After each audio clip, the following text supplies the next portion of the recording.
नमस्ते दोस्तों, स्वागत है आपका इस करंट अफेयर्स के नए एपिसोड में, जहां हम समझने की कोशिश करेंगे उन बड़ी खबरों को या गतिविधियों को, वो भी मकसद रहेगा बिना बोरिंग हुए।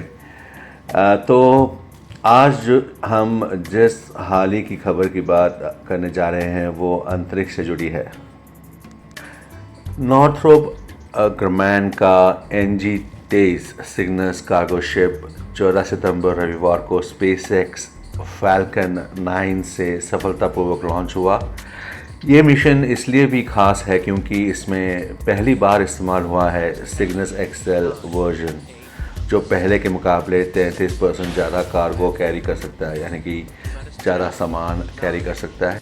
तो हम जो आगे की तस्वीर देखेंगे वो नासा के नॉर्थरोप ग्रामैन कमर्शियल रीसप्लाई सर्विसेज 23 यानी कि CRS 23 मिशन की जानकारी दिखाती है। Northrop Grumman CRS XL spacecraft Cygnus XL, ये पहली बार सिग्नस एक्सेल नाम का नया स्पेसक्राफ्ट भेजा जा रहा है। इसमें पहले से 33% ज़्यादा सामान यानी कि कार्गो ले जाने की क्षमता है। ये स्पेसक्राफ्ट लगभग 6 महीने तक अंतर्राष्ट्रीय अंतरिक्ष स्टेशन ISS से जुड़ा रहेगा। SpaceX फैल्कन 9 रॉकेट, यह एक 2 स्टेज वाला दोबारा इस्तेमाल होने वाला रॉकेट है जिसे रीयूजेबल रॉकेट भी कहते हैं। फैल्कन 9 रॉकेट इस सिग्नस एक्सेल स्पेसक्राफ्ट को पृथ्वी की निचली कक्षा यानी कि लो अर्थ ऑर्बिट तक ले जाएगा। इस मिशन में जो पहला स्टेज इस्तेमाल होगा वो बूस्टर स्टेज होगा। ये पहले भी 3 बार उड़ान भर चुका है, क्रू 11, एक्सियोम मिशन 4 और एक स्टारलिंक मिशन में। तो आसान भाषा में कहे तो नासा का नया सिग्नस एक्सेल स्पेसक्राफ्ट ज़्यादा सामान लेकर जाएगा और लगभग 6 महीने तक स्पेस स्टेशन पर रहेगा। इसे SpaceX का फैल्कन 9 रॉकेट अंतरिक्ष तक पहुंचाएगा। तो अब बात करते हैं मिशन की जानकारी के बारे में, जिसमें हम जगह, ISS, डॉकिंग, क्षमता और बूस्टर के बारे में बात करेंगे। तो बात करें जगह की, ये प्रक्षेपण फ्लोरिडा अमेरिका के Cape Canaveral Space Force Station से लॉन्च हुआ। ये वही जगह है जहां से कई बड़े अंतरिक्ष मिशन लॉन्च किए जाते हैं। तो अब बात करते हैं ISS डॉकिंग की, यानी कि इंटरनेशनल स्पेस स्टेशन डॉकिंग। ये स्पेसक्राफ्ट अंतर्राष्ट्रीय अंतरिक्ष स्टेशन ISS यानी कि इंटरनेशनल स्पेस स्टेशन से जुड़ जाएगा। डॉकिंग की तारीख और समय है 17 सितंबर बुधवार शाम लगभग 6:35 बजे, जो कि ईस्टर्न स्टैंडर्ड टाइम यानी कि EST समय अनुसार रहेगा। तो आप ये सोच रहे होंगे कि अब डॉकिंग होता क्या है। तो अब जानते हैं कि डॉकिंग क्या होता है। डॉकिंग का मतलब है जब 2 अंतरिक्षयान, स्पेसक्राफ्ट जिसे कहते हैं, अंतरिक्ष में एक दूसरे से जुड़ते हैं और एक ही इकाई माने एक ही मॉड्यूल की तरह काम करने लगते हैं। तो इसमें होता क्या है कि इसमें एक अंतरिक्षयान जैसे कि स्पेसक्राफ्ट या कैप्सूल कहे, धीरे धीरे दूसरे यान जैसे अंतर्राष्ट्रीय अंतरिक्ष स्टेशन के पास पहुंचता है। फिर दोनों यान सावधानी से अपने डॉकिंग पोर्ट जुड़ने वाले हिस्से को मिलाते हैं। तो सफलतापूर्वक जुड़ने के बाद अंतरिक्ष यात्री एक यान से दूसरे में जा सकते हैं और सामान, ईंधन या वैज्ञानिक उपकरणों का आदान प्रदान भी कर सकते हैं।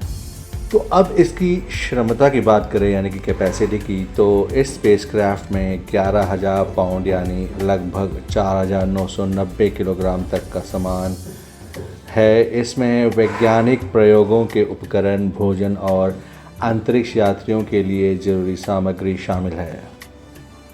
तो अब बात करते हैं बूस्टर की। इस मिशन में SpaceX फैल्कन 9 रॉकेट का B1094 नाम का बूस्टर इस्तेमाल हुआ। यह बूस्टर पहले भी 3 बार उड़ान भर चुका है और यह उसका चौथा मिशन था। तो आसान शब्दों में कहें तो फ्लोरिडा से फैल्कन 9 रॉकेट ने एक बड़ा स्पेसक्राफ्ट लॉन्च किया जो ISS यानी कि इंटरनेशनल स्पेस स्टेशन तक 17 सितंबर को पहुंचेगा। इसमें लगभग 5000 किलो सामान है, जिसमें वैज्ञानिक प्रयोग और खाना पीना शामिल है। इसे ले जाने वाला फैल्कन 9 का बूस्टर पहले भी 3 मिशनों में इस्तेमाल हो चुका है। तो अब बात करते हैं जियोपॉलिटिकल कॉन्टेक्स्ट की, यानी कि राजनीतिक और अंतर्राष्ट्रीय संदर्भ। तो दोस्तों, ये सिर्फ एक मिशन नहीं है, इसमें छुपी है दुनिया की जटिल राजनीति। दरअसल रूस यूक्रेन युद्ध की वजह से नॉर्थरोप को अपना एंटारस रॉकेट छोड़ना पड़ा, जिसमें यूक्रेन और रूस के पार्ट्स इस्तेमाल होते थे। अब वो फायरफ्लाई कंपनी के साथ मिलकर नया एंटारस 330 रॉकेट बना रहे हैं, जो 2026 तक तैयार होगा। तब तक उन्हें स्पेस एक्स के फैल्कन 9 पर निर्भर रहना पड़ रहा है, यानी अंतर्राष्ट्रीय संघर्ष सीधे स्पेस टेक्नोलॉजी को प्रभावित कर रहे हैं। तो अब बात करते हैं भारत का स्पेस कनेक्शन और भारत के लक्ष्य की और भारत की स्पेस महत्वाकांक्षाओं की। हाल ही में हुए अंतर्राष्ट्रीय अंतरिक्ष सम्मेलन 2025 में भारत ने अपने लक्ष्यों को और विस्तार से बताया, और इसमें शामिल है पॉइंट नंबर 1, 2035 तक भारतीय अंतरिक्ष स्टेशन की स्थापना। पॉइंट नंबर 2, 2040 तक भारतीय अंतरिक्ष यात्री को चंद्रमा पर भेजना। पॉइंट नंबर 3, भविष्य के मिशन मंगल, शुक्र और क्षुद्र ग्रहों पर अभियान।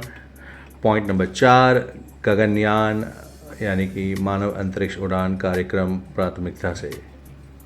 अगर हम भारत की स्पेस महत्वाकांक्षाओं की बात करें तो चंद्रयान 3 को कैसे भूल सकते हैं। तो दोस्तों, याद है चंद्रयान 3 आपको? जी हाँ, चंद्रयान 3 की ऐतिहासिक सफलता।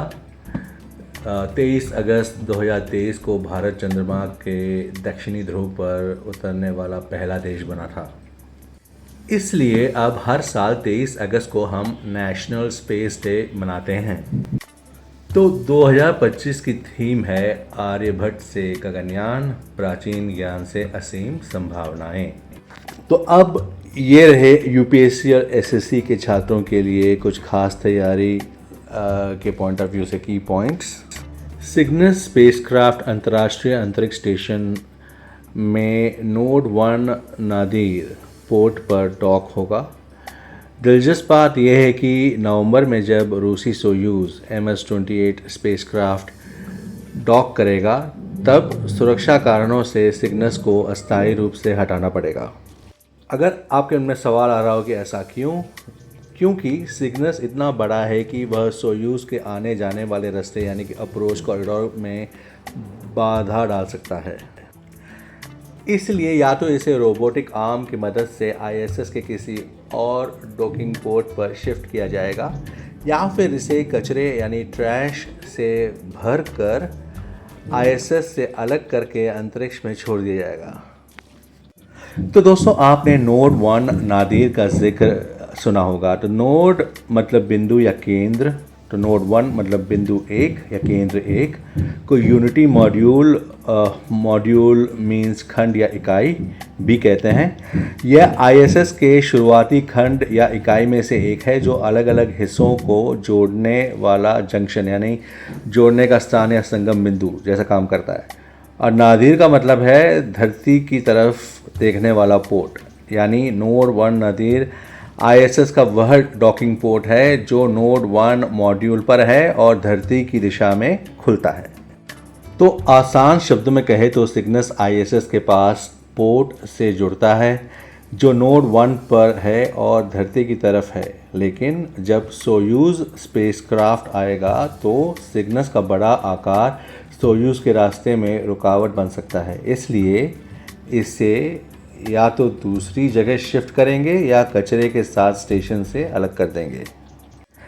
तो दोस्तों, आज हमने सीखा कि कैसे एक कमर्शियल कार्गो मिशन दुनिया भर की जटिल राजनीति, तकनीकी इनोवेशन और इंटरनेशनल कोऑपरेशन की कहानी बयां करता है। भारत की स्पेस यात्रा में हमें गर्व करने के कई मौके मिले हैं। चंद्रयान 3 से लेकर गगनयान तक, और आने वाले समय में हम और ऐतिहासिक पल देखने वाले हैं। अगर आपको यह वीडियो पसंद आया तो लाइक बटन दबाएं, चैनल को सब्सक्राइब करें और बेल आइकन को दबाना ना भूलें। नीचे दिए गए कमेंट सेक्शन में बताएं कि आप भारत के किस स्पेस मिशन के बारे में सबसे ज़्यादा एक्साइटेड हैं। थैंक यू फॉर जॉइनिंग दोस्तों। Have a great day. Take care.